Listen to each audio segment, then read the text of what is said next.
So welcome back.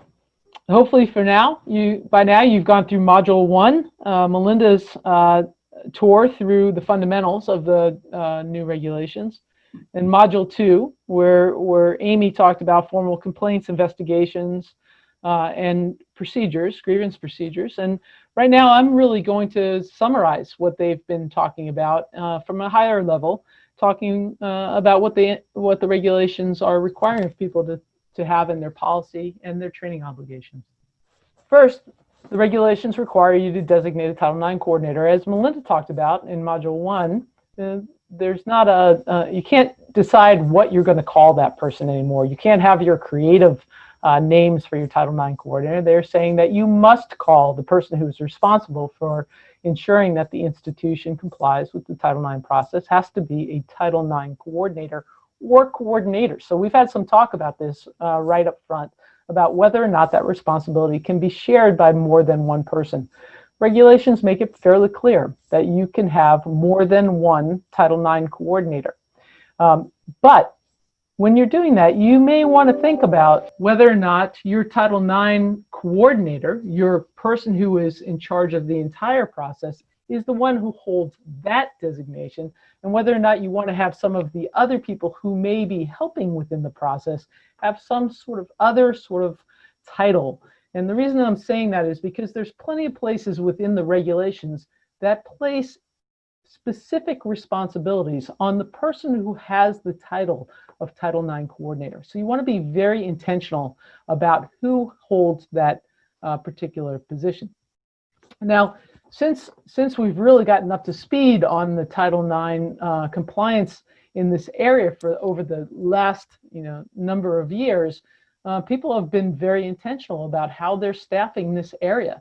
It's not to say that you can't still have staffing throughout your institution and have people responsible in different areas. It just means that you need to be very, very intentional about it. We also have to have the notification provisions. That's been something that we've had all along, but now just talks about who are the people that you must notify. And the notification provisions apply to all personnel who have the Title IX coordinator responsibility. So again, being very intentional that you're doing that across the board in a very important way.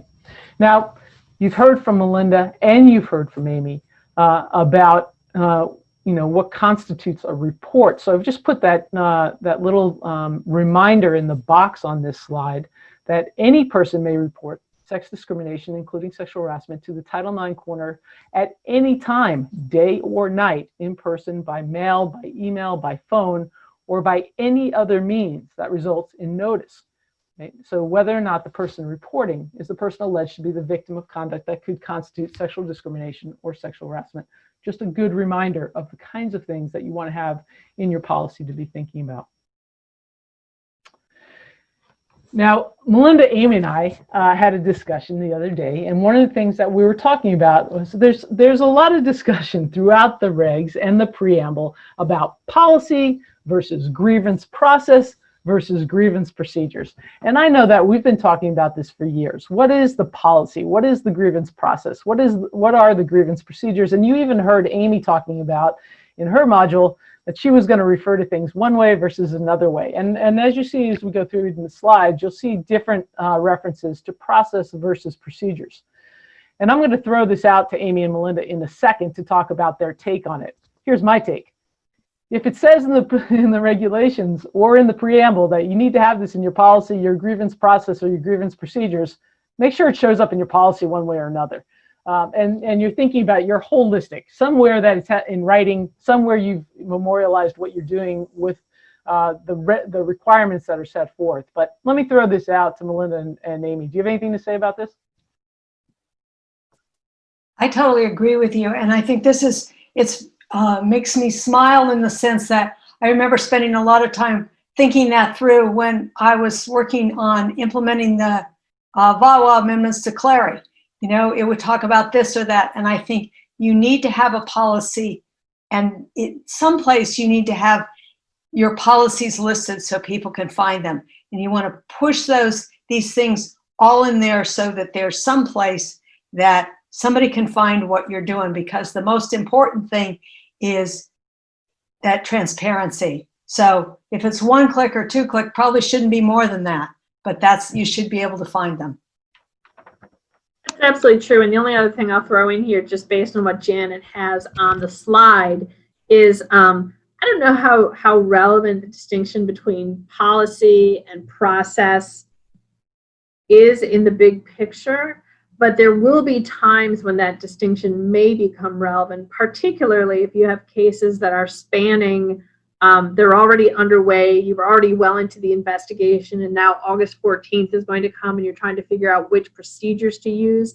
In my head, when the distinction is relevant, I often think as policy as being the part of, even if it's a single document, the policy is the prohibition against discrimination, and then all the forms of prohibited conduct, the things the institution will do. The procedure or the process is really everything I just went through in Module 2. It's the steps that the institution is going to take to conduct the investigation and make the decision. I mean, I think that's a great distinction, and I think it's going to come into play when we talk about how you want to set up your overall policy or policies and policies, however that might play out. But I think it's important to be thinking about, you have your general discrimination policy, and then you're thinking about it with regard to the dissemination and notification. But as you'll see in a second, these regulations make it easy because they say you have to disseminate everything, so you can set it up in any way you want. But let's talk about the dissemination of policy first of all. I'm going to just one thing suggest there, and that's the reason that links were created. Exactly, and that's for those that have websites. I'm hoping that everybody has a website where they're able to do that. But again, we'll be looking at that through the dissemination policy language. So here we have it. Again, the Title IX coordinator, contact information, name, title, office address, email, telephone number. Again, we're getting very sophisticated in ways that we can contact people. You may have a different sort of handle. There may be ways that people can get to you through Twitter. They can send you a direct message that you may be on. I don't even want to think if you're on TikTok or wherever else you may be on. But the reality is they're saying if they're getting, and Amy talked about this very, very clearly, if any way somebody's getting the information to you, that's going to count. This is what you're required to put out in your notice. This is the contact information that has to be there. And the policy has to also be distributed through your website if you have one. It has to be in your handbook or catalog. So you have to think about all of those things that are out there right now that may be in print format that you should have had this in all of those handbooks and catalogs anyway, but you've got to be thinking about that one once more. And then they have this interesting provision, right? The school must not use or distribute a publication stating that the school treats applicants, students, or employees differently on the basis of sex, except as such treatment is permitted by Title IX. You say, well, what are they talking about here? Well, you are permitted to treat people differently when it comes to athletics, for example. You can have a men's team, you can have a women's team, but there may be some catalogs and other things out there that have some sex-based differentials. This is a good time to do some searches of all of your materials that are out there to see if you have anything that differentiates on the basis of sex, and then to make sure it does so in an equitable manner and is not a problem for this. I think this is a way for the Department of Education to ensure that you are looking at all of your materials, so not just the ones that you're particularly thinking about to be in compliance with this particular piece. And then who has to get this notification, right? Applicants for admission and employment, right? So that's a huge universe when you start thinking about the materials that you may be providing to those groups. Your students, employees, any unions that you may have out there, professional organizations with collective bargaining agreements, right, or professional agreements. So there's another wide net to be cast out there for the people who are those who are supposed to be getting notification. And then think about the other thing. I put this down in the bottom, the discuss parents and legal guardians. We have plenty of people on our campuses either enrolled as full-time students or where you have summer camps or whatever, where people are underage. Now they took that provision out. They made that provision only available to K through 12, But the reality is that if you've got underage students on your campus, or you're thinking about summer camps or a variety of other ways, you should be rethinking that, right? Just to something for discussion when you're out there. So what is the policy? What are you trying to make sure that you're putting out there for everyone? So here are the elements. The school does not discriminate on the basis of sex in its education program or activity. Pretty basic. You have that out there already, I'm sure. The school is required by Title IX not to discriminate. So you're putting that out there. So you may just say, look, that's covered by one. I'm just telling you, they made them two separate elements. So I'd go with it, two separate elements. The school's non-discrimination policy extends to admission and employment. Important to have that out there. Important to say that inquiries may be directed to Title IX coordinator or to the assistant secretary or both. Now, I'm just going to highlight this because a lot of people have put out in their policies, they only have the Title IX coordinator. They didn't put the assistant secretary piece into it. And this is specifically provided. So just go back and make sure that your policy has that language in it. And then, although they didn't say about how to file a complaint language, there's going to be a requirement to distribute grievance procedures and your policy generally, but you're going to want to make sure that people know how to file a complaint. So I would make sure that you've built all that in. It's just another piece of housekeeping and an important piece to have in there. Amy or Melinda, do you have anything else to add on the dissemination of the policy? The only thing I would add is that the assistant secretary is actually something that's not very new.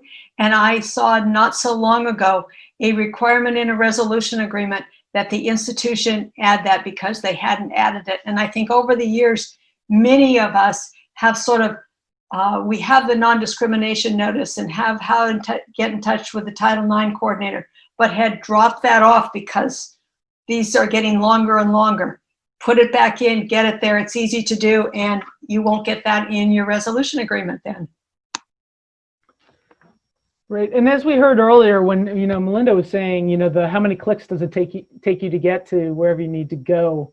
They're talking about specific groups that are supposed to get the notice, and they're talking about applicants. So if you have separate places on your website that are where those people will go, and they're not going to the general places, you got to be very careful. I mean, you can say, look, we've got it on our homepage, but you should be fairly intentional, especially if you're directing people only to go to one part of your website that may not direct them toward the homepage.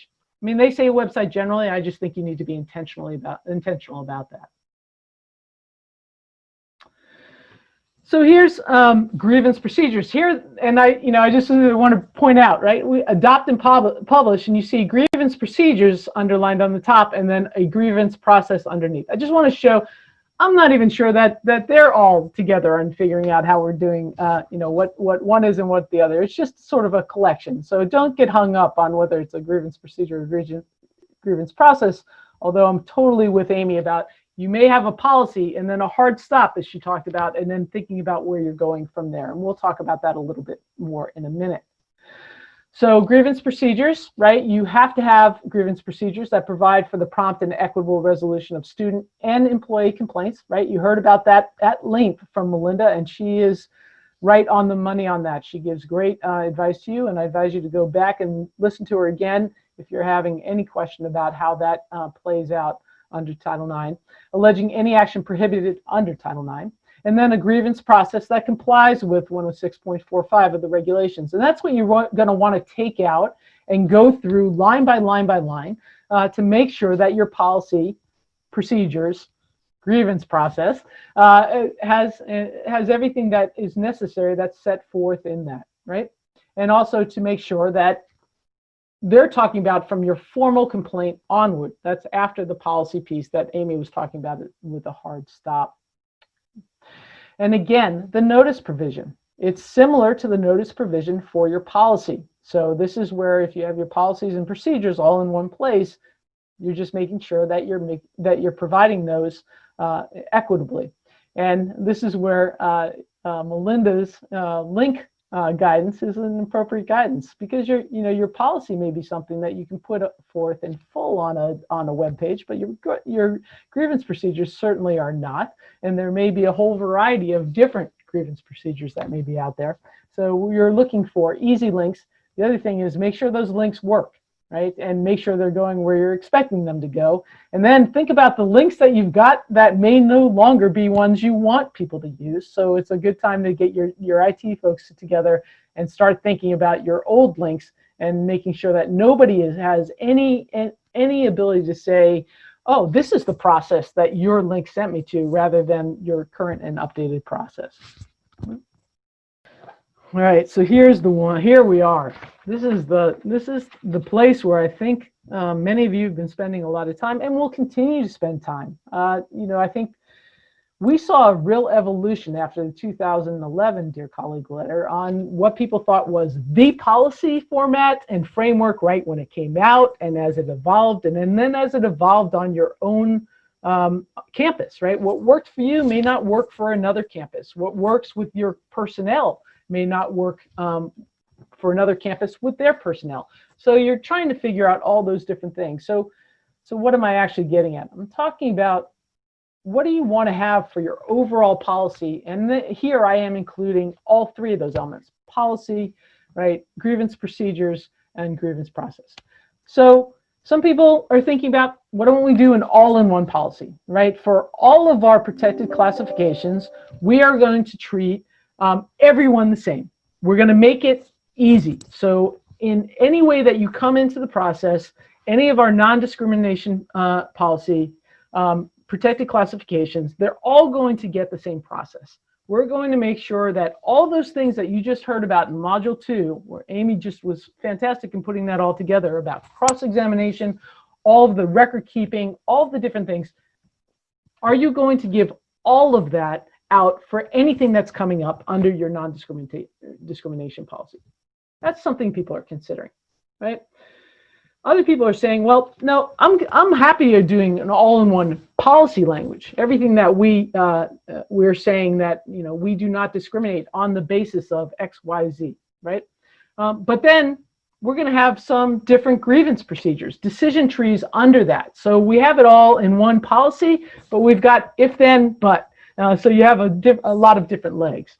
So there's another way to think about an all-in-one policy, right? You start it with the policy up front, and then you get to the hard stop, and then you may have places where it goes different ways. You consider first if this is a Title IX covered, regulation covered allegation, and then we're going to use these grievance procedures. No, then we go to these other grievance procedures. Hey, as an employee, we go to these other grievance procedures, a variety of different ways. That can be in sort of an all-in-one with a lot of different links underneath, right? That's another way to think about it. All right, let's go to the next one, two policies, right? And here we're talking about two policies that cover sexual misconduct. So on the one hand, you have the Title IX policy, the Title IX policy that has all the grievance procedures with regard to Title IX covered conduct. And then you have a different separate policy that deals with those that are not Title IX, right? So sexual misconduct, but that you may either have to dismiss or you may permissively dismiss, as the Title IX regulations talk about. Now, that also may be just a sexual misconduct policy that has two different legs, right? The sexual misconduct policy up top, the hard stop when you're deciding whether or not you're going forward. Those things that are covered by the Title IX regulations go one side. Those things that are sexual misconduct that are not covered by Title IX go in another direction. And then you have to think about the employee versus student piece. There's a lot to think about there. And then there's the 3+, right? So you have Title IX, then you have everything else that's sexual misconduct, and then you have everything else. And I say 3+, because we could have a universe of many, many, many policies. You get in conduct in there, you have employment pieces in there, you're thinking about Clery. I mean, we could sit here and talk about this all day long, but I just want to say there's no one right framework. Right? It's going to really depend on your institution, your community standards, your values, and even what you call it, right, may differ from institution to institution. Now, there are already people out there, I've listened like you to a variety of different webinars and people talking about the Title IX regulations, and I have heard so many different recommendations of this is the way to do it, or this is the way to do it. Let's be clear. The regulations do not mandate any one way, right? So at the end of the day, it's up to you. What works for you? Be thoughtful about it, and then just remember, if you do it one way, you're not stuck with that for the entire time going forward, right? Get something together in time that, so you have something in place, but you're gonna be working through this and figure out what works for you and what doesn't work for you at your institution, and you're going to be able to put some modifications in. But important point, make sure you build that into your policy, right? If you're going to have reviews, this policy is subject to review, right? We have to make sure we're planning for. Some people might come forward and say, look, I came in, this was the policy, I'm expecting to abide by this policy the whole time I'm there. You got to have some language in there that talks about, right? We will revisit this policy from time to time, and we'll update it and provide notice and those sorts of things. Amy and Melinda, I'm sure you have something to say about this slide, so come on in. What I have really to say is, I just think you're so right about this. I really urge people not to get caught in that this is the way you have to do it, because what you have to do is what's going to work at your institution. And if you do something different than that, you're going to have a policy that may meet the requirements of Title IX, but it won't work. And we will have not accomplished anything, because the whole purpose that we've been working on for so long is to be able to make sure that people who have complaints have a way to file those complaints. We have a way to educate people, and we have a way to address what's occurred. So whatever works for your institution, as long as it complies, that's exactly what you should be using. Absolutely, and I'll kind of build on that. Not only do you need to do what works for your institution and your culture and what your community expects from the institution, the next step of that is, I think folks are really going to want to communicate with their stakeholders, their constituencies, their students, their employees. No matter what, we struggle to think about what this structure might look like in all the different iterations that Janet has laid out. We're again living and breathing this, day in and day out since May 6th or whenever the final regs came out in their unofficial form. And these distinctions aren't necessarily, and that's being generous when I say aren't necessarily going to resonate with our students or our employees. I think we have to educate our communities as to why we are taking certain approaches. So that's one thing, is once you've decided what does work for your institution, help your constituencies understand what the institution is doing and why, rather than just releasing the policy. That's the first point I wanted to make. And the second point I wanted to make, Janet actually made, which is, when she said, make sure you highlight that this policy gets reviewed, revised, etc., reviewed annually, whatever it is you want to put there. I would do that as a minimum. I've run into a couple schools this summer, and this certainly isn't a required approach in any way, shape, or form, but I've run into a couple schools that are actually labeling next year's policy and procedures their interim version, making it very clear that given the time constraints and given the changing landscape, yes, we review it every summer. We're really going to review it next summer. So I don't think that's a required approach, but I share it because it certainly is a reasonable way to look at it. And I think those are all, thoughtful approaches. You can tell that these two are in the middle of it in a big, big way. A couple of additional pieces, and we've talked about this all the way through.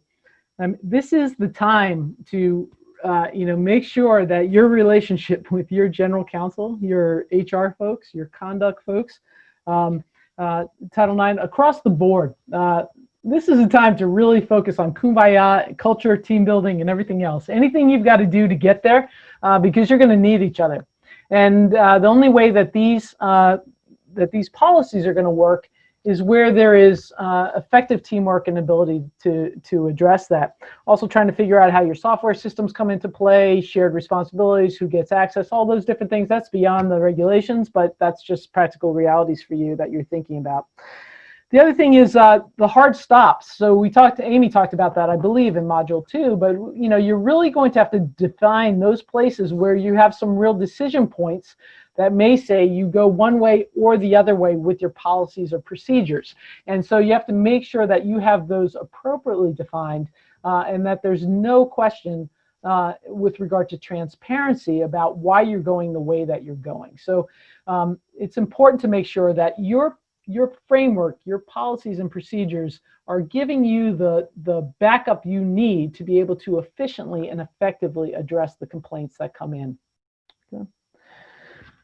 The other thing that I think is important for everybody to just take a step back, and this is an important thing to have a discussion with your president and senior administration, is, there's some discussion about why would we have a different process for Title IX complaints that we would have for age discrimination or disability discrimination, discrimination on the basis of race, or all the other protected classifications you have there.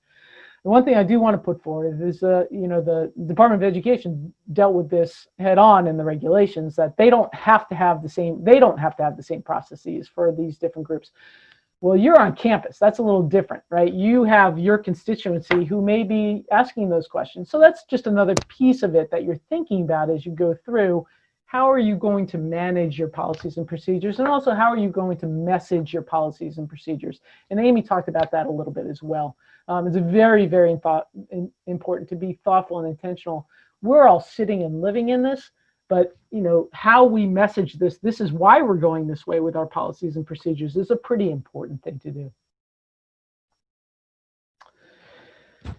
You notice that the focus is a little out of focus, so I just that's intentional as well. So the top part, nothing in this part may be read in derogation of any individual's rights under Title VII of the Civil Rights Act of 1964. I just want to put that back in there. Again, Melinda addressed this, but there are going to be plenty of situations where the Title IX process may not address what you need to address under Title VII when it comes to your employees. And you're going to have to make sure you have the ability to be nimble, because Title VII also has a timing requirement, right? But there's an expectation that you are addressing allegations of misbehavior under Title VII in a prompt way. So you're going to have to be very careful and think through, what do we do with regard to the employee situations that aren't covered under Title IX? And then when there's a conflict between state or local law and Title IX regulations win. Now, that's not a direct quote, but that's the way I read it. So there's, it's very clear that they're coming forward and saying, this is our playground, and if there's a conflict here, you have to abide by what we're doing with Title IX regulations. Well, that's very real. We've got some interesting state law and local law, and if you go back in the preamble, they even quote some state law and talk about what some states wanted to do and ended up not doing. So they're very much in the space, but you have to be in that space too. And the reason that I really wanted to get at this, be really careful about cut and paste. You see somebody else's policy out there that looks really, really good. It may be very specific to their state laws. And so just be really careful. Feel free to look at it, discuss it, and bring it back, but make sure that you're still abiding by the jurisdictional elements that you have to worry about at where you are in your campus. We're not going through all these, so don't worry about it. But the definitional section is one that you're really going to have to sit down and think about. Already in this process, when I've been talking to schools generally, there are all kinds of thoughts about how narrow you want to be in your definitions, how broad, and whether or not you even want to define certain things.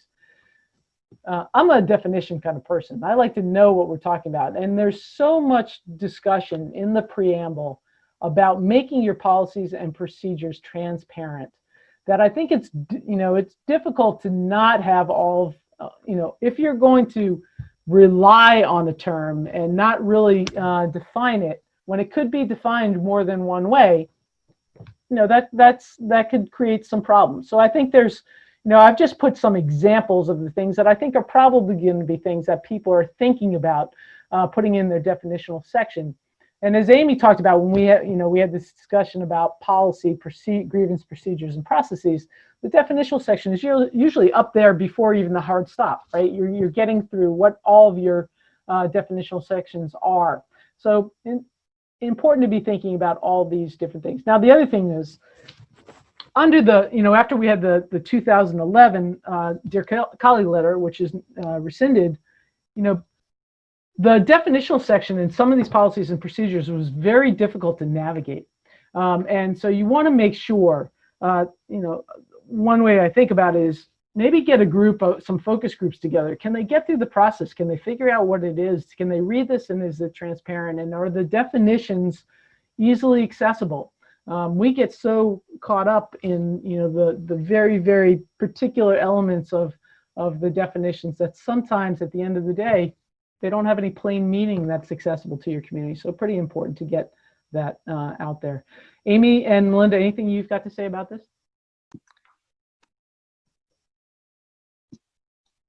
Sometimes this is a great place to use student interns or employees. And even, on the earlier regs, one of the things I used to suggest is bring 3 people in, give them the definitions, give them your regulations, and see if they can understand them. Because if they don't, there are a whole lot of people that don't, because we're so close to them, we think we know what they mean. And, for those of us who've written legislation, we know that it often means something different than what we intended. And that's just the same with these. So it's a great experience, and you'll just find out whether you're communicating clearly. Yeah, one other thing that I think is really important. The definition of prohibited conduct, you thought, sexual misconduct, sexual harassment, and then they gave, the other definitions as well. I'd sit back and think about how long it took you all, when you're going through and defining your policy, how long it took you to figure out what the prohibited conduct was. It's important to be very, very clear. I mean, if this whole thing is predicated on whether or not we're addressing the proper conduct under Title IX, and then all of your decision trees are predicated on that as well, we have got to have the right definitions in there.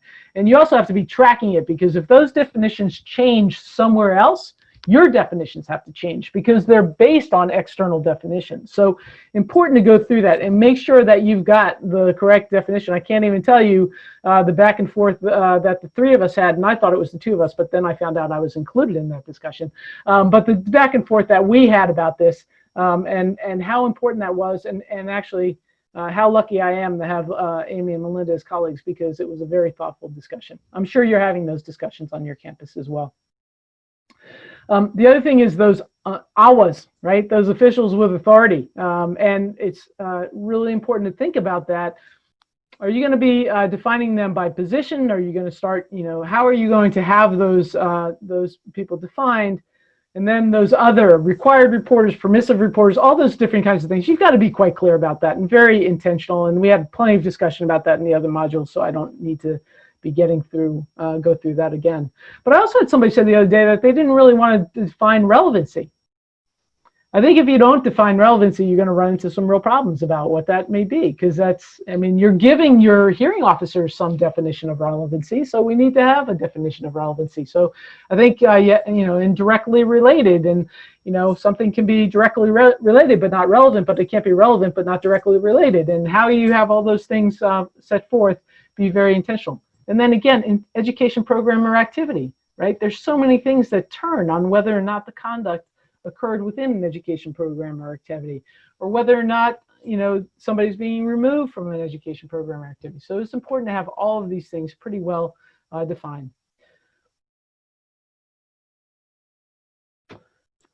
Other things about the policy elements. So, non-discrimination language, policy language, we talked about that already. How to file a complaint, the email coordinator address, and all those different kinds of things.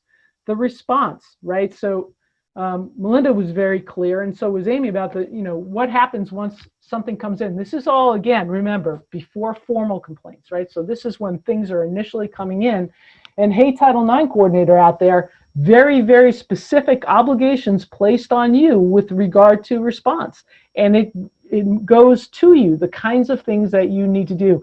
And they have them set forth. This is that checklist thing that you can have on your own internally to make sure that you've had the proper discussion with the complainant once a complaint comes in, once you have actual knowledge. And then, discussion of those emergency removals, all that discussion that we had on Module 1 and Module 2 as well, about the different kinds of factors that go into an emergency removal, but making sure that these policy elements are in there and that you've got all the factors laid out. Now we're going to get into the required elements of a grievance process. And you've already heard this from Amy. It's Amy Forrester Land, right? She did it in Module 2, and she did a fabulous job. So let's just talk about the individual components that we're thinking about.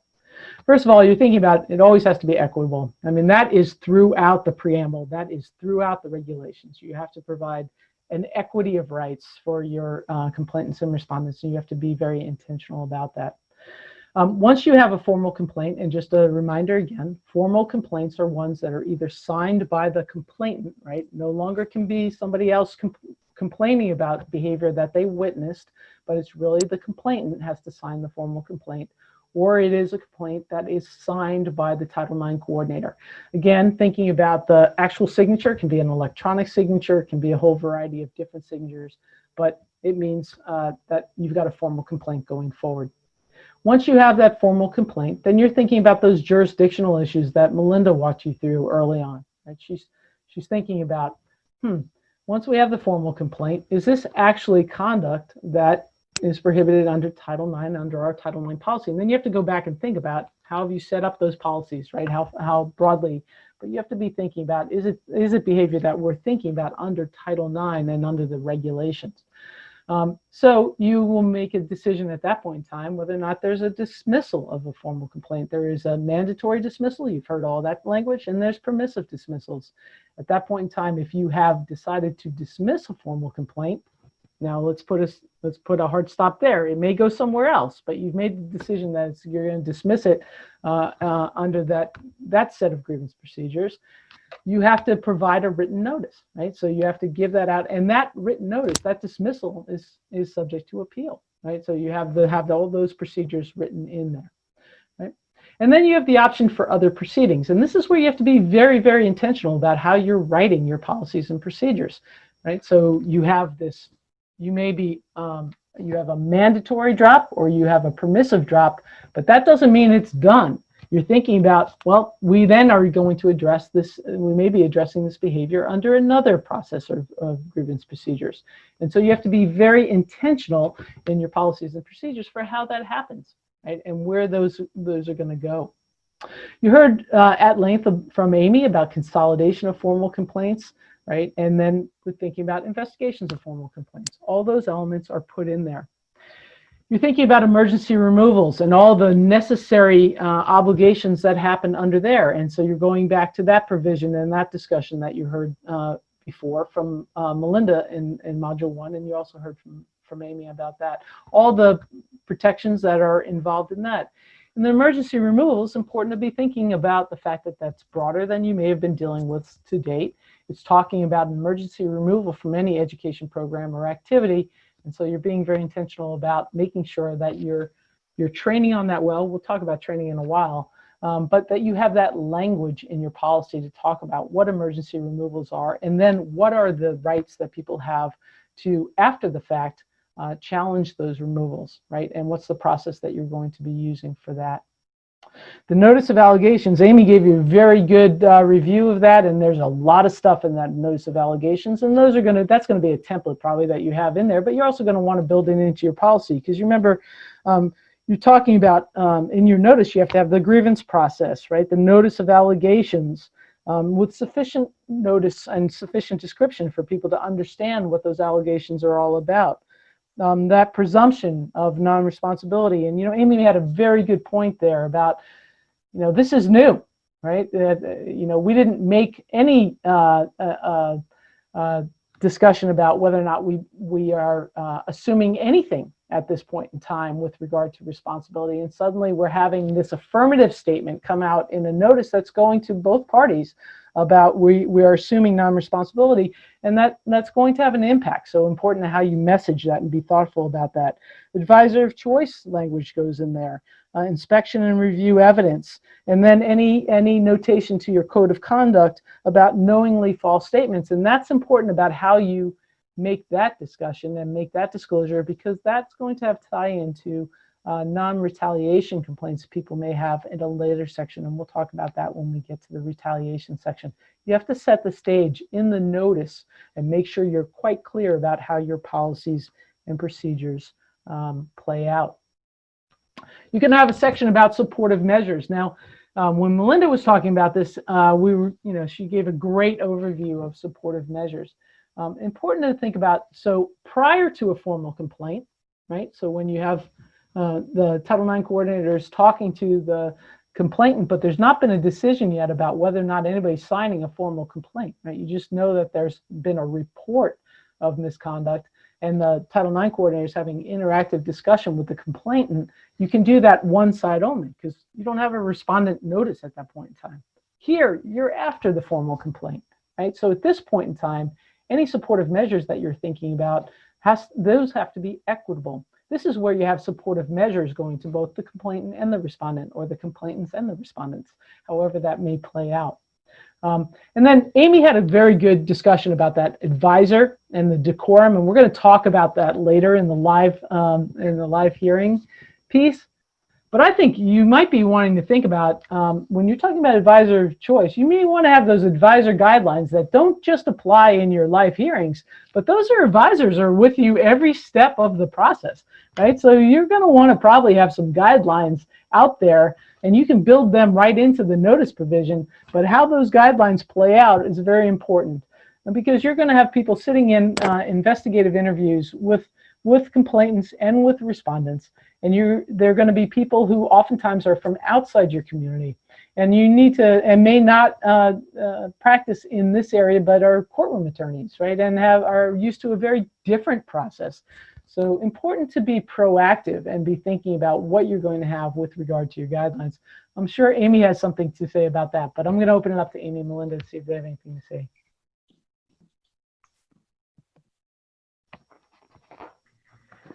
I'll just read. I mean, you said that because you know it's my favorite topic, Janet. But I really do. I get very protective of our administrators and others on campus who are involved in these processes. So as we're going to see, I believe, more and more attorneys involved, I think these rules, guidelines, etc., for advisors are going to be incredibly important. I love the point that Janet made that although I was focusing on them being during the hearing, absolutely, those advisors might well be at the initial investigative interview, every other interview, meetings, etc. We already talked about how they'll be interacting because they get a copy of the investigative report and they get a copy of the all related evidence.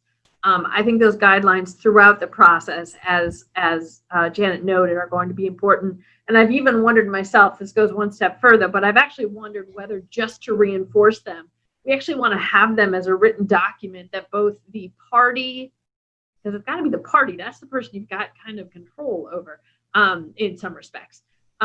Both the party and the advisor sign off understanding that these are the guidelines or the requirements or the rules of decorum. I think that's going to be more and more important. Right, and just to build on that, I think it's also, you have people doing investigations. They're going to be, they're holding meetings, they're having the advisors in, they're it's not like a hearing where you have, a variety of people in the room. It's important for the investigators to also have, if possible, have a written document to say these are the guidelines, right? And it makes it a much easier way for them to negotiate meetings for both sides. This isn't one way or the other. This is equitable. This is how we treat everybody in our community when they're in this process. Melinda, do you have anything to add? Only you guys have really covered it. This is a fantastic slide with so much information. So I hope everybody spends a lot of time sort of looking at this and maybe coming back and even reviewing it later as you're going through your process. Okay, so then the informal resolution options, and Amy did a very good job talking about this. Let's just be clear again, not required, right? So we have this in here just in case but if you're going to do it, you better have it in your policies and procedures, no question about it. And important to have all the required elements. So this is how it goes in the regs, right? You don't have to have it, but if you have it, it has to have this, right? So you need to go back and make sure you have all those elements that Amy put forth in very detailed list about when you can opt out, right? That it has to be voluntary on both sides, that it can't be when you have an employee harassing a student, all the different kinds of things that come in the informal resolution process. And then you're also going to be adding somewhat more, right? What is your process? Are you doing restorative justice, or is it just mediation, or what is the different kinds of things? You have to really think about and be thoughtful about what are the elements that you have with regard to your informal resolution process. And it might be, a linked document that has here are all the different elements in the informal resolution process, including the fact that you can get out of it at any time if you don't want to stay in it, right? And that has to apply equitably to both sides. Now, the one thing that Amy brought up that really, caught my attention, well, let's be clear. Lots of things Amy said caught my attention, but one thing that Amy said that really caught my attention is part of that appeal process, right? That one of the grounds for appeal is bias, right? Of any of the steps along the way. So build into your process no conflict provisions, right? That you have the ability to raise this at any point in time, right? So you're putting the onus out there for both parties. That if you believe that there is any reason that there's bias, you perceive that there's bias, you want to object to the investigator, you want to object to a hearing panel, anything that's out there, the person who's doing the informal resolution process, you think, you've read their materials that they have out there and you think they have a bias, put that out there in a provision, right? And make sure. Now, that's not going to take away from the ability to have that as a grounds.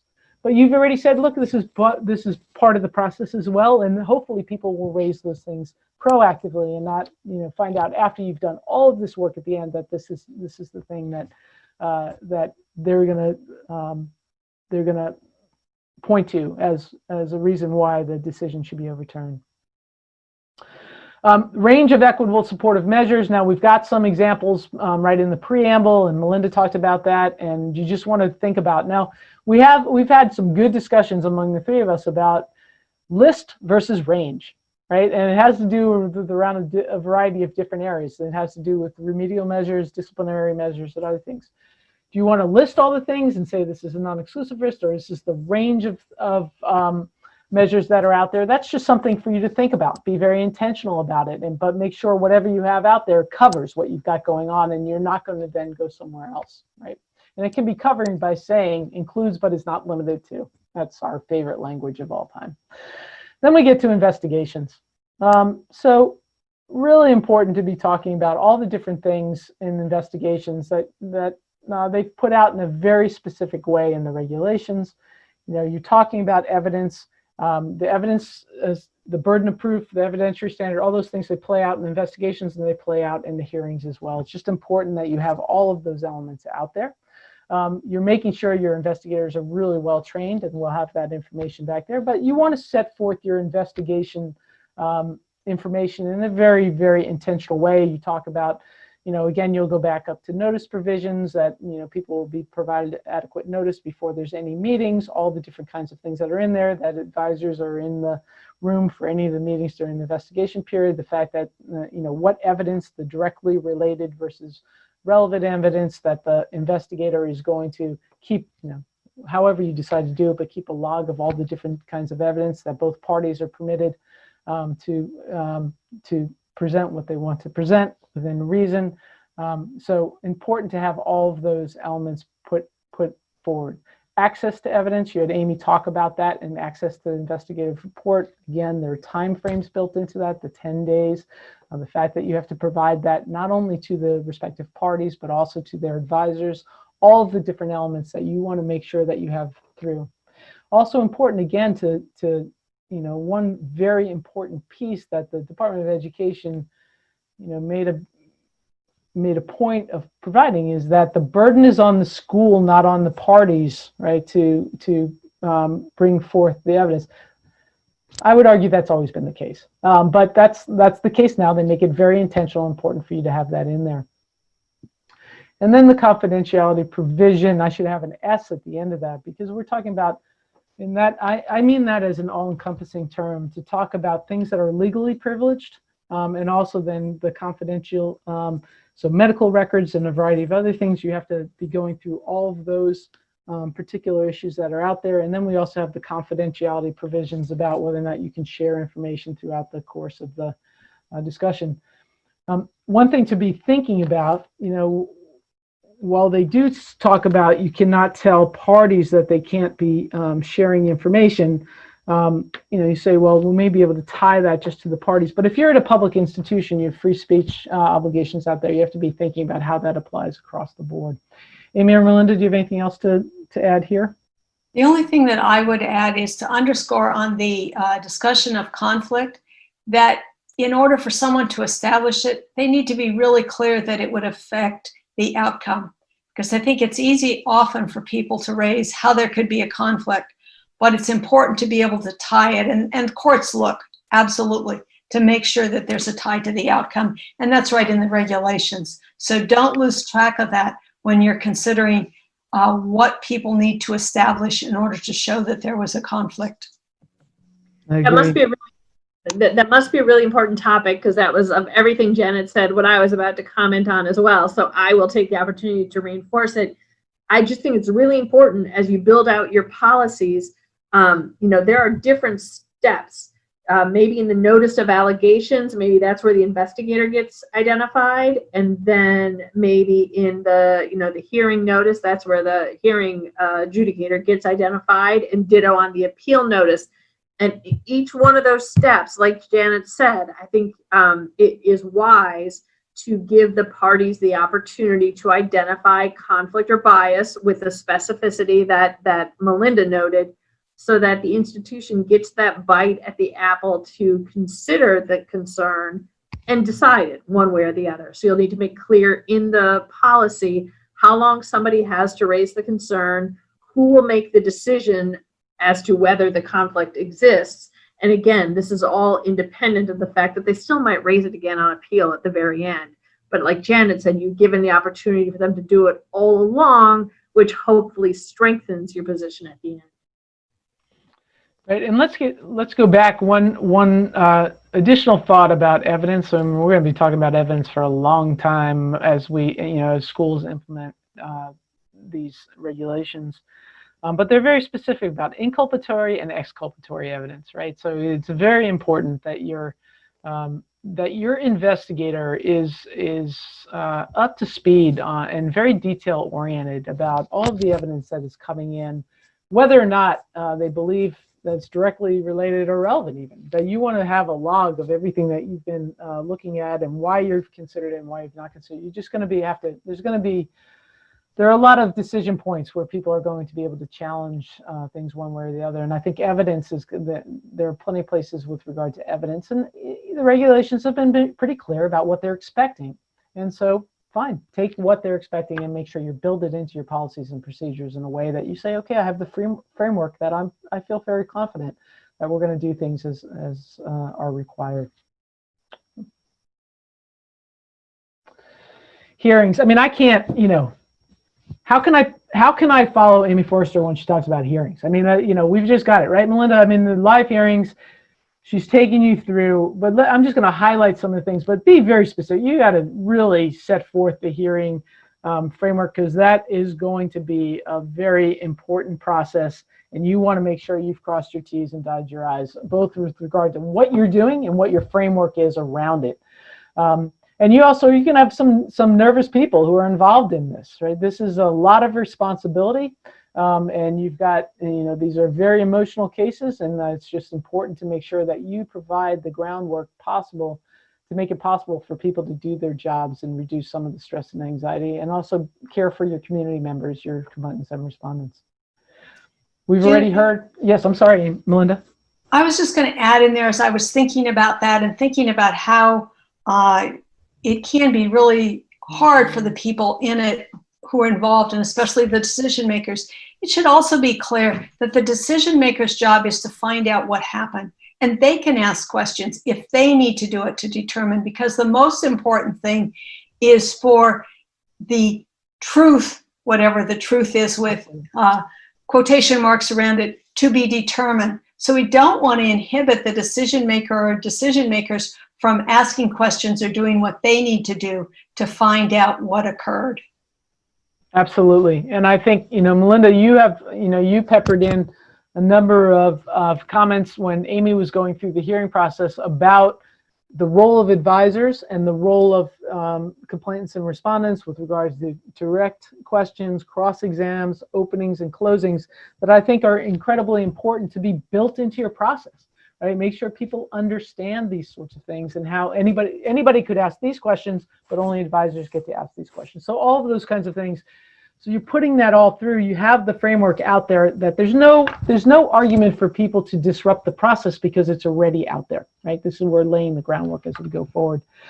So let's get through, we have venue, right? They can be the same or separate rooms or separate states or whatever is out there, right? There's the ability, but you have to have a provision in your policy that allows people to request this and what your procedure is. And you'll see if you go back to the regulations, some very specific language around this. The people have to be able to see and hear each other, the parties, right, to allow for that. So you have to go back and you need to put that stuff in your policies, right? You need to have that language in there, I think, because so there's no dispute about it when you're in the heat of the moment and dealing with this.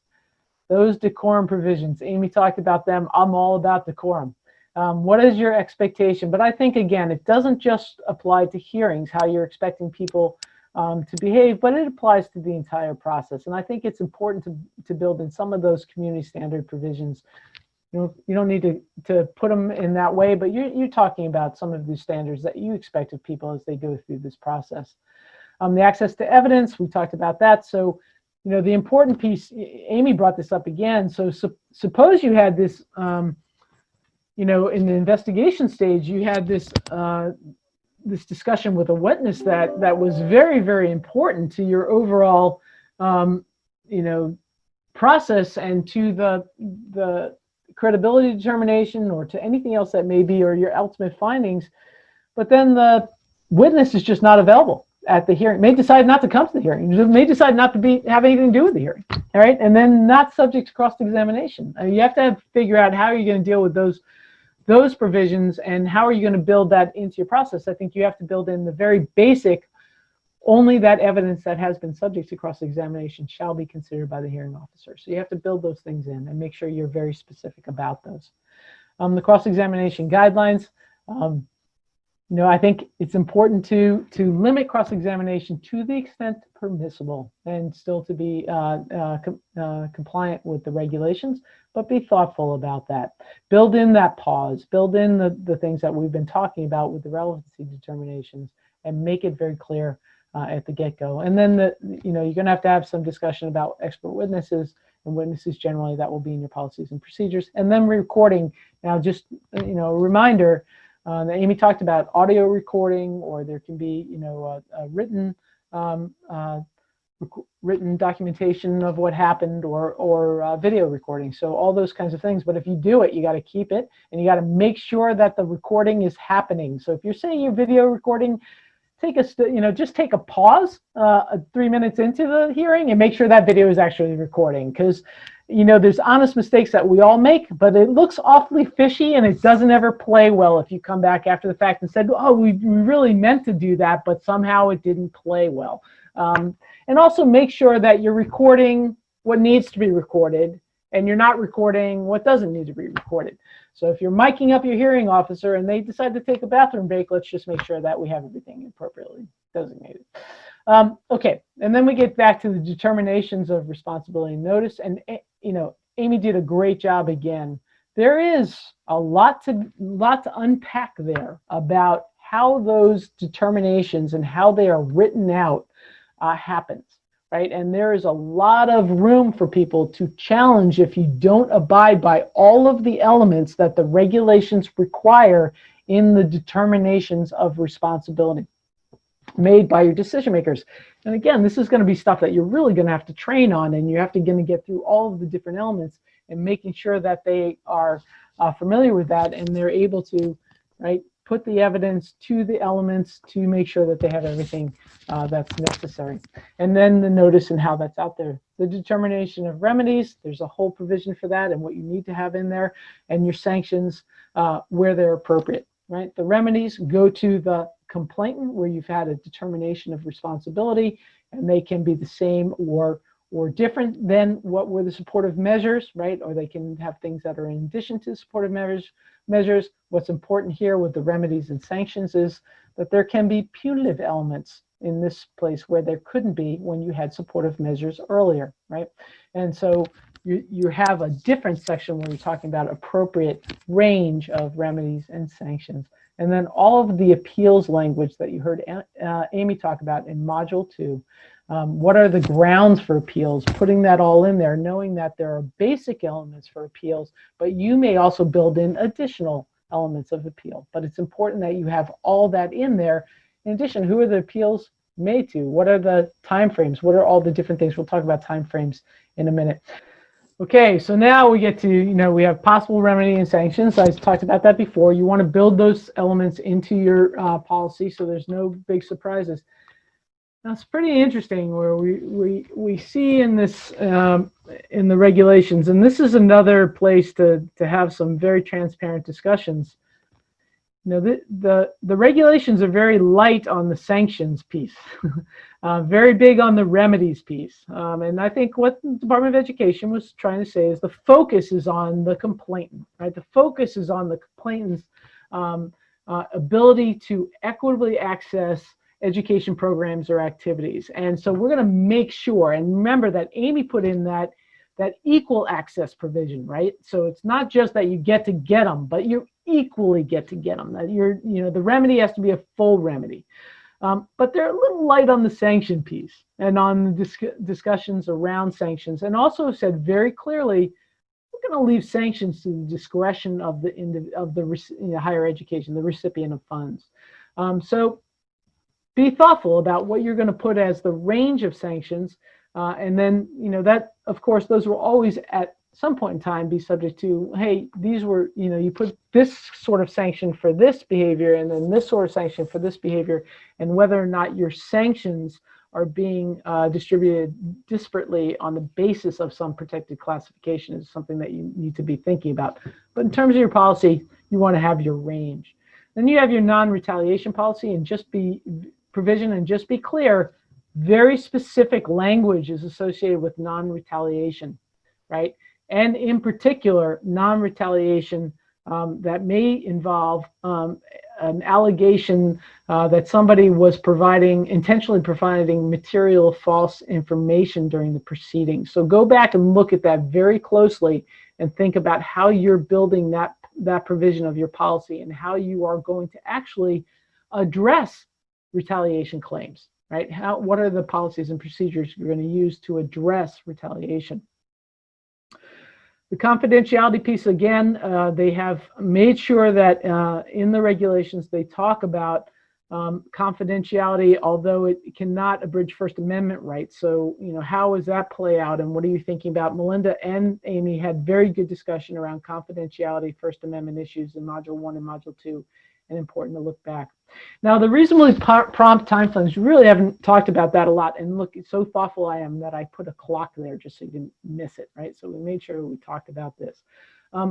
But the reasonably prompt time frames are important to be thinking about that. We had that 60-day provision that was that came out really of some resolution agreements and some, it was sort of advisory language. Now that's not in there anymore. So what are we talking about reasonably prompt? Well, it's going to be something that's going to be the subject of some discussion, but let's be clear that they have built in ways to extend those reasonably prompt timeframes, right? For good cause delays or short-term delays or requests for extension of time, but they have also put a notice provision in that's associated with these. So if you are going to extend the time frames for good cause delay for a variety of different things, they've given you some examples of what would satisfy that provision. They've also made some very specific notice provisions that you have to give notice to both parties when you're going to use these provisions. So you have to have those things built into that as well. Okay. The material false statement, oh, sorry, I jumped ahead.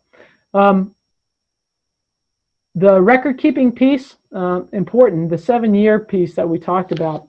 So they have that in, and you have to keep everything for 7 years. Anything you're doing, anything associated, anything you touch, anything that had anything to do with the process, keep it. Whether or not it's specifically mentioned, keep it. Document what shirt you were wearing at the day that you had the hearing. Just kidding, but make sure that you're being very careful about documentation. Great comments made by Melinda, as usual, around that record-keeping provision. So you may have internal, everybody's got a compliance officer now. That's people are starting talking about a compliance office, and you have record-keeping provisions for your institution as a whole, and they, the 7-year may conflict with those record-keeping provisions. Important that you're making sure that your record keeping is consistent with the 7-year piece, and doing whatever you need to do with your outside policies and procedures to make sure that that element is in keeping with your overall policies and the 7 years controls. The other thing is you have to look at state law provisions, everything else that you're worrying about with your record keeping provisions, you're out there looking at. So make sure that you're, the 7 years, the minimum. You may have something that goes beyond the 7 years depending on what you've got out there. The material false statement, I just put that in there again because that's one I just kept on coming back to and looking at. Just to be clear, they're very specific in the regs to say, just because you have a finding of responsibility or non-responsibility doesn't mean the person who stated the opposite, so the person who brought a claim or made a formal complaint, just because there's a finding of non-responsibility doesn't mean that what they said during the process was a material false statement, right? They're very clear about that. By the same token, just because somebody brings a complaint and there's a finding of responsibility, the fact that the respondent said, I did not do that or I'm not responsible is not a materially false statement. They have those provisions written right into the preamble when they're talking about it. What we're talking about is an intentional materially false statement. And you have to make sure that your policies and procedures that address that, typically under your code of conduct, are very specific about what you're talking about. And this is where I was going back to that retaliation provision. You have to make sure there's no allegation that you're bringing them up under that provision of the conduct standard in order to somehow retaliate against them for something that happened within the Title IX provision. So read that carefully. It's an interesting piece of the regs and the preamble. And then we're going to get to training. But Melinda and Amy, do you have anything to add to these elements? The only thing I'd add is on the materially false statements. After years of doing these, I would say that establishing that someone made a materially false statement and going forward with it, you want to set a fairly high internal bar for yourself before you're going forward with something like that. In general, people are, they may have different views, and you want to make certain that the tent is broad enough to make certain that people who provide eyewitness testimony, which we know is incredibly unreliable, or providing other pieces of information that they may at some level believe are true or have convinced themselves are true, that you're not looking at that with such a fine or narrow line, that you're using this way that I think that the Department of Education, the Office for Civil Rights, was worried about, and that is that people will be punished for those differences. And I think that's really, when you are setting up those policies, make sure that you give yourself, enough flexibility so you're not putting yourself in the position or not feeling forced into the position of going after someone just because of the normal disagreements that people have in describing what occurred. It's funny, Melinda and I seem to be honing in on the same bullet on each page, because I was going to comment on that, but I really, Melinda said, leave yourself room in the policy, and I'll take it one step further. I think the policy is your opportunity to educate your employees and students, your possible complainants and respondents a bit. So when you get to that section where you say, providing materially false information will be handled under our code of conduct, or wherever you're going to put that, I would include, at least when I'm drafting policies, I consider including language that specifically says the fact that the decision comes out the other way, or a more articulate version of this, does not mean the information was materially false and will be, pursued under this other policy. I've had too many situations where the individual who was successful, I guess we'll say, at a hearing then assumed that the institution would pursue the other individual for providing false information. And we just need to educate folks that the two are not the same. Exactly. And just the fact that the decision maker finds one view more credible than another does not mean that the view that is not as credible is false. And I think, Amy, that's a perfect point to make clear that credibility determinations are not determinations about what's true or what's false or indicate that someone made a materially false statement. Okay, thank you. And we're going to go on to training now. And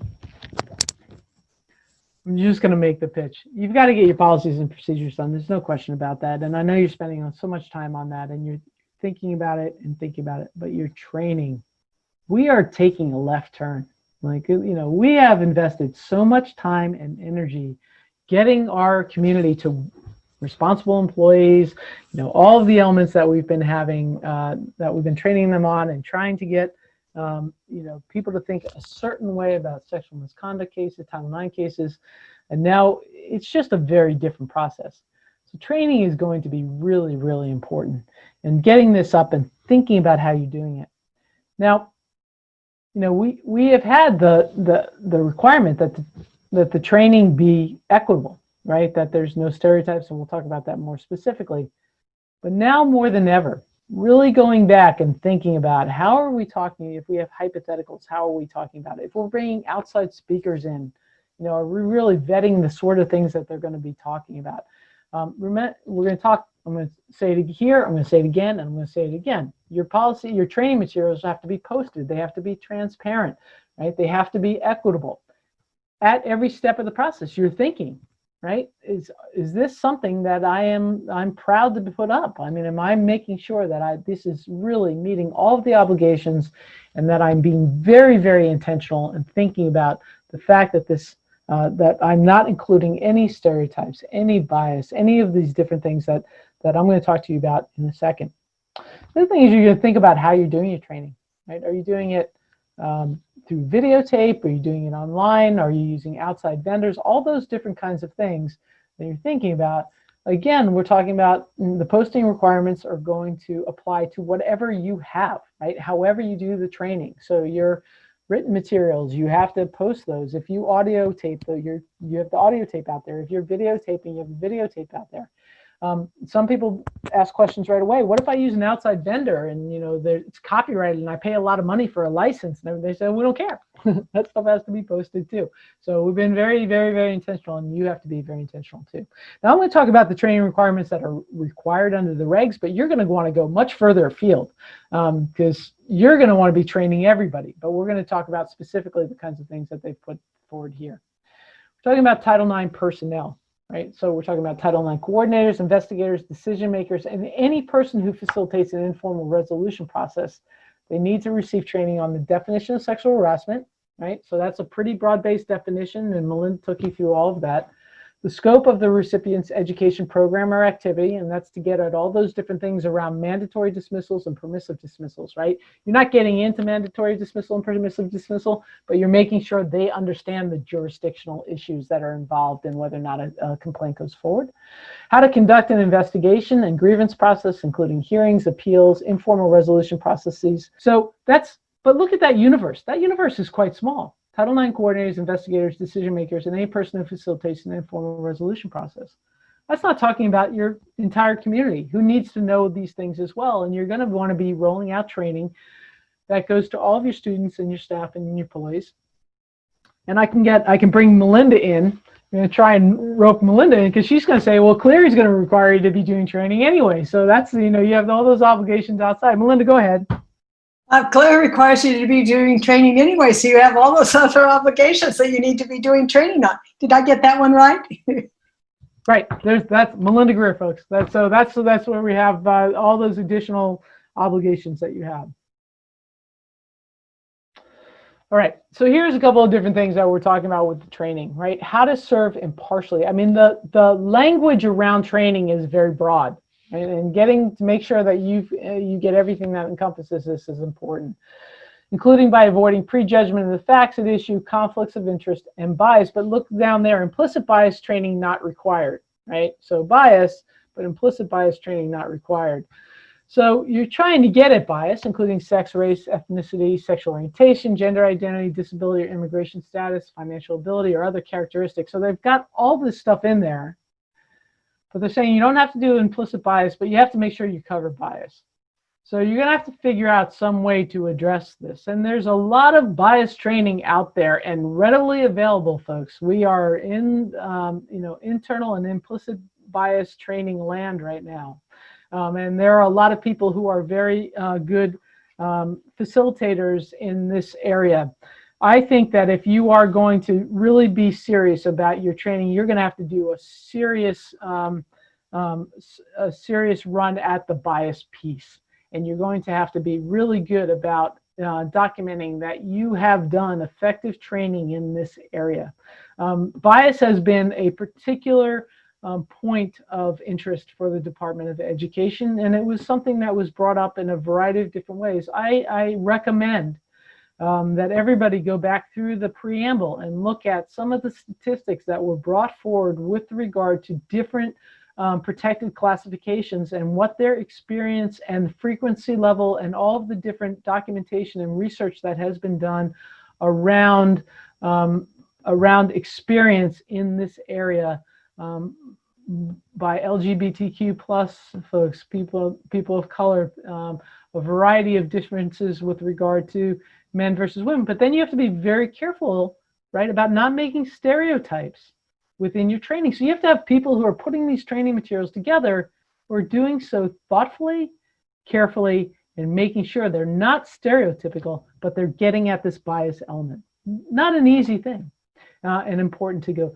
And then just going back to, how, if we're using hypotheticals, and most of us do when we're putting these training materials together, we're being thoughtful about, if you're using pictures, if you're using pronouns, if you're using names, important pieces to be thinking about in all of the materials that you're putting together. Anything to add, Melinda or Ramy? Okay. Okay, decision makers. They say, in particular, they point out decision makers. So here's the training on technology. Melinda thought about this one before she even saw this piece, right? When we're talking about it, and very important that those decision makers understand the technology to be used at a live hearing. I don't think they're really going to be your IT people, but it's in there and says they're supposed to be trained on the technology, so train them on the technology, right? And very important to make sure you've done that. And then you heard from Amy, training on issues of relevance, and then, including how to apply the rape shield protections or anything else about privilege or confidentiality or all the different kinds of things we're talking about what can come in and what cannot. And then you're also doing training on what are the words, that the magic words you can use when you're saying, I'm not going to allow that question. And Amy gave you those words, and it's important. The thing is to reduce the stress level of your decision maker, your hearing officer, and make it as easy as possible for them, and to help prepare them for this. These are the things you're thinking about when it comes to relevance, and these are the words that you use, and this is how you control the room and how you're thinking about it, right? In all of your trainings, you have to visit, and I would document that presumption that the respondent is not responsible for the alleged conduct until a determination regarding responsibility is made at the conclusion of the grievance process. Now, before I put this piece in, I was going to say until and only if, but I'm using the actual language that is in there, so I'm not putting in any assumption that there's going to be a finding regarding responsibility. That's just the language that was used. So to make sure that everybody has in there. But I think it's very important that this is in any training materials that you have out there. And again, as Amy said, be intentional about why you're including that and where this is coming from and why it's important for people to revisit that and make sure they're able to talk about it. Melinda or Amy, anything to talk about on this one? I think that we've been doing work in this area really for a long time for many of us, but definitely since September of 2017, because we know that in some instances there were presumptions made. And I don't think most of us who are working in this area supported that approach to it, but for a lot of reasons that happened. So it may be still some unlearning that people have when you're doing your training, and to make sure that that unlearning has occurred. I'm gonna just pause here and talk about training specific to advisors, because there's no real provision, unless Amy and Melinda can point me to one, but you're going to want to be doing some training with your advisors. And so we've been having some internal discussions about training to advisors. So on the one hand, you have your internal folks, the people who may be serving as advisors because the complainant or respondent has requested them to serve as advisors, or the people that you're providing for them upon request because they didn't find their own advisor. And as Amy so aptly mentioned around the live hearing, it's not a maybe you provide somebody. People get advisors in the live hearing process, and it may be that you're providing an advisor. You may be providing an advisor for a party that's not decided not even to show that day. So you have to think about all the different elements that go into that. But then there are the outside advisors. So how are you doing the training around advisors? I think that you have those community standard pieces, the decorum pieces, that written materials that are important training pieces. Then you're going to have this, I think we've already heard from people who may be serving in that role that they are very uncomfortable about what that might entail. I mean, they're going to be cross-examining members of their community. That's not stuff that comes easily to people. And so there's been some question about it. How do we get through that? Now, Amy talked about advisors have to understand what cross-examination is, right? They have to be able to be prepared to cross-examine on behalf of the party that they are advising. I think you're going to have to be very, very careful in these training materials. They're for both sides, and you're going to have to be very thoughtful. The way I described it to someone in school the other day is, it's going to be law school 101.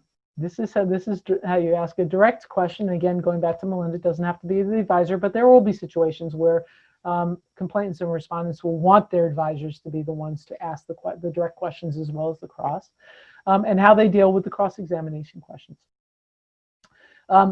But beware that any training that you're doing in any of these elements are things that need to be made available, right? And need to be thoughtful about how you're putting this training together. And you need to make sure that you're providing your respondents and complainants with an equity of rights.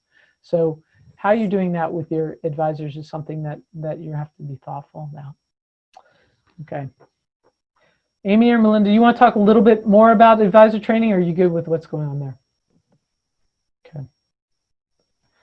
And then they have this additional training provision for the investigators, right? Training on issues of relevance to create an investigative report that fairly summarizes relevant evidence. This made me think about, you're not supposed to use the definition of the word in the sentence that you're doing. That's what I thought when I was going through this. But anyway, that's another, we're all homeschooling.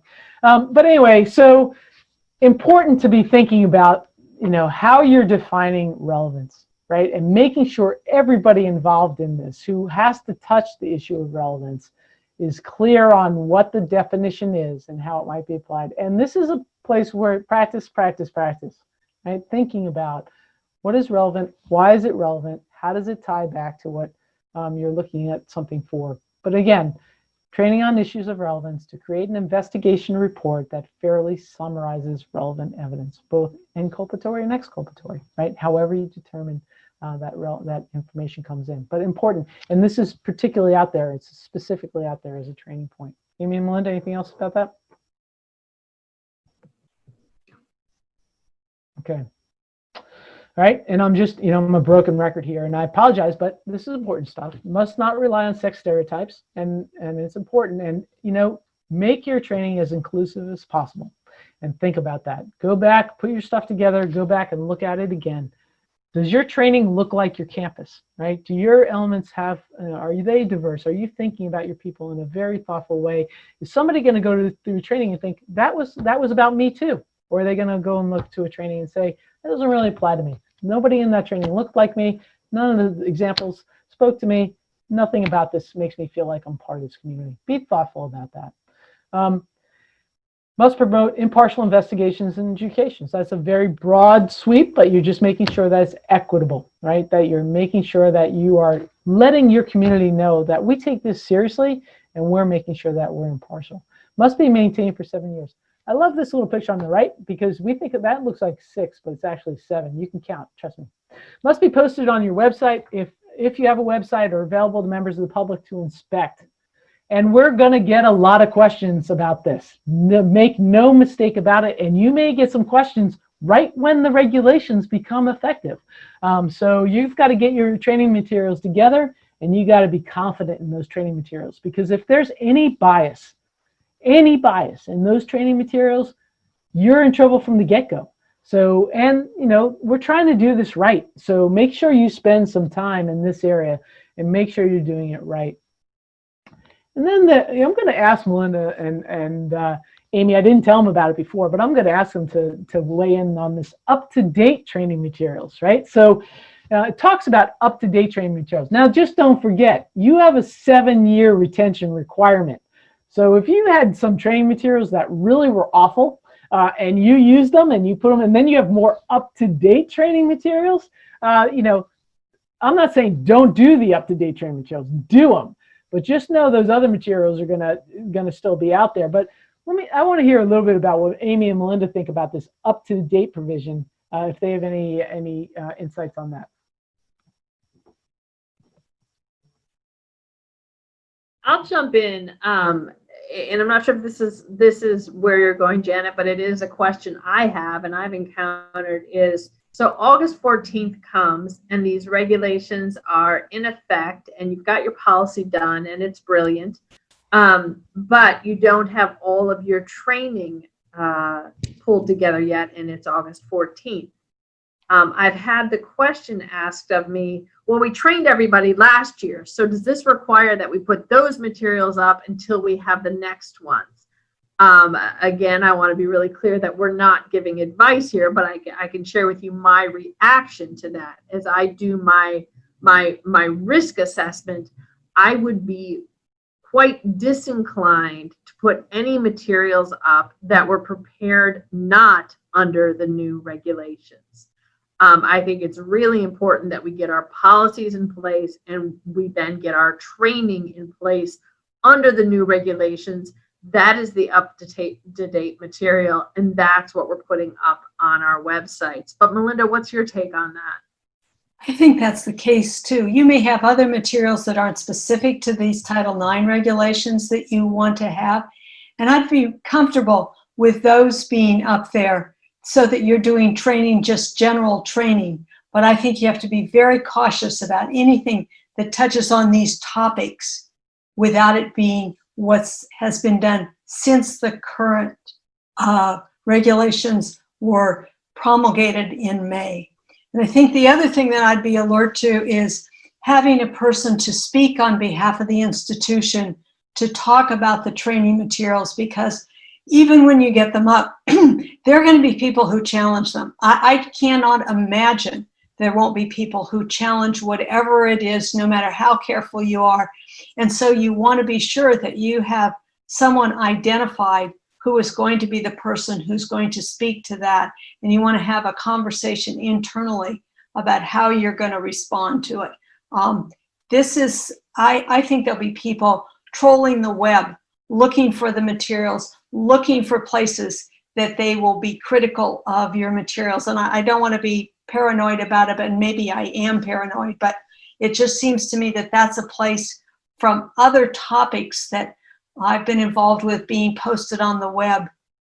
Almost always there are people who they spend a lot of time looking at what those things are, and they have a very critical view. So also be prepared that they will criticize your materials, and you need to understand, you need to have viewed your materials and be comfortable describing how you chose them and being able to explain how you're using them.